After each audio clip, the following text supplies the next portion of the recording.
এই ওষুধগুলো একটু খাও তো। আরে আমি ওষুধ খাবো কেন? আমার তো কিছু হয়নি। আরে খাও না, অত বলার সময় নেই। দাঁড়াও দাঁড়াও, এ নাও ধরো, এ নাও জল নাও।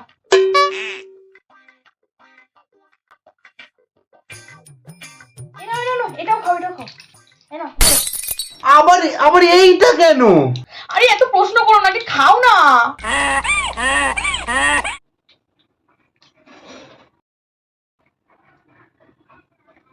আরে এবার তো বলো কি হয়েছে? যাক বাবা। আরে আসলে কি বলতো, টাকা দিয়ে তো ওষুধগুলো কিনেছি, বলো নষ্ট হয়ে গেলে গায়ে লাগে না? আরে দুদিন পরেই তো ওর উপরে এক্সপায়ারি হয়ে যেত, ওই জন্য তোমায় খাইয়ে দিলাম। ভালো হলো। लौड़े लग गए लौड़े लग